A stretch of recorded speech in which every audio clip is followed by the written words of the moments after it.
नमस्कार दोस्तों, आपका स्वागत है अपनी YouTube चैनल PFP में। आज हम इन्फो एज के बारे में चर्चा करने वाले हैं। स्टॉक कंटिन्यूसली नीचे आ रहा है, 7400 के लेवल से 4400 के लेवल पे आ चुका है। पिछले एक साल में 16% के नेगेटिव रिटर्न स्टॉक ने बना कर दिए हैं। तो स्टॉक नीचे क्यों आ रहा है समझने की कोशिश करेंगे। एज अ रिटेल इन्वेस्टर हमें क्या करना चाहिए, इसके बारे में आज हम चर्चा करने वाले हैं।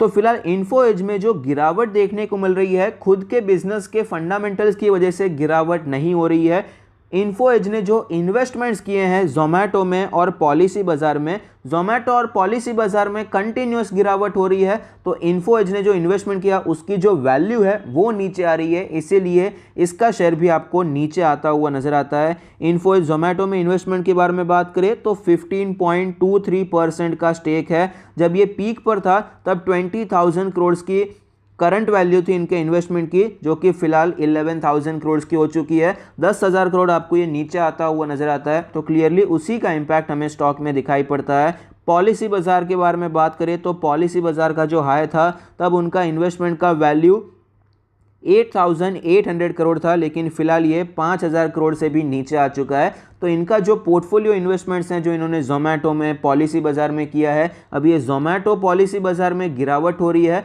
तो करंट वैल्यू नीचे आ चुकी है, नोशनल लॉस हो रहा है, इसीलिए आपको इन्फो एज का शेयर भी गिरता हुआ नजर आता है। ऐसा बिल्कुल भी नहीं है कि इन्फो एज का जो Naukri.com है उसका बिजनेस खराब हो गया है, 99 एकर्स का बिजनेस खराब हो गया है, वो सब आपको ठीक चलता हुआ नजर आता है, अच्छा चल रहा है। लेकिन यहाँ पर सेंटिमेंटल ज़्यादा गिरावट यहाँ पर दिखाई पड़ती है। ऑनलाइन टेक्नोलॉजी स्टॉक्स में जो फिलहाल गिरावट हो रही है, इस सेंटीमेंट के चलते इन्फो एज हमें नीचे आता हुआ नजर आता है। कंपनी के फंडामेंटल्स के बारे में चर्चा करते हैं। प्रोडक्ट वाइज रेवेन्यू ब्रेकअप के बारे में बात करें तो रिक्रूटमेंट सॉल्यूशन से 74.5% का रेवेन्यू है, 99 एकड़ रियल एस्टेट से 13.3% और अदर से 12.2%। लोकेशन वाइज ब्रेकअप के बारे में बात करें तो इंडिया से 93% का रेवेन्यू आता है और रेस्ट ऑफ द वर्ल्ड से 7% का। Naukri.com में कितने यूनिक कस्टमर्स हैं तो आप देख सकते हैं 68.96,000, ऑलमोस्ट 69,000 यूनिक कस्टमर्स आपको एज ऑफ दिसंबर 21 दिखाई पड़ते हैं। रेज्यूमेस के बारे में बात करें तो कितने हैं, 80 मिलियन आपको दिखाई पड़ते हैं as of December 21 latest data के हिसाब से, और ये कंटिन्यूसली ऊपर जाते हुए नजर आते हैं। इनका डेटाबेस कंटिन्यूसली ऊपर जा रहा है तो ऑफकोर्स अच्छी बात है। 99 एकर्स के बारे में बात करें तो लिस्टिंग्स कितनी हुई हैं, 1082,000 लिस्टिंग आपको दिखाई पड़ती है, लेकिन ये नीचे आ चुकी है। और पेड लिस्टिंग के बारे में बात करें तो यहाँ पर भी गिरावट देखने को मिली है। अच्छी बात यह है कि इनका जो लिस्टिंग है वो पेड लिस्टिंग आपको आधे से भी ज़्यादा नज़र आता है, तो ये ओवरऑल बिजनेस के लिए अच्छी बात है। लेकिन फिलहाल यहाँ पर हमें डिप देखने को मिल जाता है। ये सब लेटेस्ट डेटा है, एज ऑफ दिसंबर 21 का डेटा है। कंपनी के फाइनेंशियल ट्रेंड के बारे में बात करें तो आप देख पाएंगे रेवेन्यू प्रॉफिट हमें कंटिन्यूसली ऊपर जाता हुआ नजर आया, लेकिन 2020 में हमें यहाँ पर लॉस देखने को मिला था। कंपनी के शेयर होल्डिंग पैटर्न के बारे में बात करें, टोटल प्रमोटर होल्डिंग है 38.4%, जिसमें से कुछ प्लेज नहीं है। म्यूचुअल फंड 11% का स्टेक है, यहाँ पर कोई खास बढ़ोतरी भी नहीं हुई है, गिरावट भी नहीं हुई है। अदर डोमेस्टिक इंस्टीट्यूशन 3% का स्टेक है, जो कि एक्चुअली आपको बढ़ता हुआ नजर आया। 1% का स्टेक था जो कि 2% से बढ़ चुका है। FIIs के बारे में बात करें 36% का स्टेक है, इनका स्टेक कम हुआ है, 40% के आसपास से कम होते होते 2-3 क्वार्टर में ये 36% के स्टेक पर आ चुका है। रिटेल कैटेगरी में है 10.87% का स्टेक, जिसमें से प्योर रिटेल जो कि 2 लाख या उससे कम का निवेश करते हैं तो वहां पर तो आपको सिर्फ 4-5% का स्टेक ही नजर आता है। एनालिस्ट के रेटिंग के बारे में बात करें तो 21 एनालिस्ट ने स्टॉक को कवर किया है, जिसमें से 42% का मानना है कि यहाँ पर खरीदारी करनी चाहिए, तो आधे से ज़्यादा लोग ये मान रहे हैं कि खरीदारी नहीं करनी चाहिए। तो हायर साइड पे क्या टारगेट है, 8,200 का टारगेट है जो कि 85% का अपसाइड दिखाता है, और मीडियन पे 5,400 का टारगेट है जो कि 23% का अपसाइड दिखाता है। लोअर साइड पे 3,400 का टारगेट है जो कि यहाँ से भी 23% की गिरावट को दर्शाता है। तो क्या ये लेवल आ सकता है, क्या हमें इन्फो एज 3,400 तक आता हुआ नजर आ सकता है, ये भी इस वीडियो में हम समझने की कोशिश करेंगे। 58,000 करोड़ की मार्केट कैप है, एक लार्ज कैप कंपनी है, 4400 का लास्ट ट्रेडेड प्राइस है, 4 का पी रेशियो है। ये इसलिए है क्योंकि वन टाइम एडजस्टमेंट देखने को मिले हैं, बाकी इतने सस्ते वैल्यूएशन पे ये स्टॉक ट्रेड नहीं कर रहा है। स्टॉक के चार्ट पर हमें क्लियरली पता चलता है कि 7400 के लेवल से स्टॉक में गिरावट हो रही है। स्टॉक ने 4400 के आसपास सपोर्ट लिया, एक बाउंस बैक किया और यहाँ पर ये जो ग्रीन कैंडल है यहाँ पर तो हमें 10% की तेज़ी देखने को मिली, लेकिन फिर से ये वीक हो गया, रेजिस्टेंस देखने को मिला, ये जो लेवल था यहीं से ये रिटर्न होता हुआ नजर आया और वापस ये स्टॉक 4400 पर ट्रेड कर रहा है, अपने सारे मूविंग एवरेज के नीचे है और 100 डेज का जो मूविंग एवरेज है वो भी तैयारी में दिखाई पड़ता है कि रेड लाइन जो कि 200 डेज का मूविंग एवरेज है उसे क्रॉस ओवर कर देगा। तो वीकनेस है, वीकनेस बहुत है और लंबे समय से है। डेली RSI 35 है, मोमेंटम नीचे के साइड पे है। वीकली चार्ट के बारे में बात करें तो आप देख पाएंगे जनरली जब भी स्टॉक में गिरावट देखने को मिलती है तो इसका 50 वीक्स का moving average as a support देखने को मिलता है और वापस यहां से स्टॉक हमें रिटर्न होता हुआ नजर आता है। लेकिन फिलहाल तो ये स्टॉक अपने 100 वीक्स के मूविंग एवरेज को भी रिस्पेक्ट नहीं कर रहा। एक बार बाउंस भले ही दिया लेकिन वापस ये नीचे आने की कोशिश कर रहा है, तो वीकनेस तो बहुत ज़्यादा है। वीकली RSI 35 के आसपास है। जब भी 40-45 का लेवल होता है तो एक लार्ज कैप में ये एक अच्छा टाइम होता है खरीदारी करने के लिए। 35 का है और यहाँ पर आप देखिए एक बार नीचे गया, बाउंस आया, 40 से वापस रिटर्न आ चुका है, तो वीकनेस यहाँ पर क्लियरली बहुत ज़्यादा देखने को मिलती है।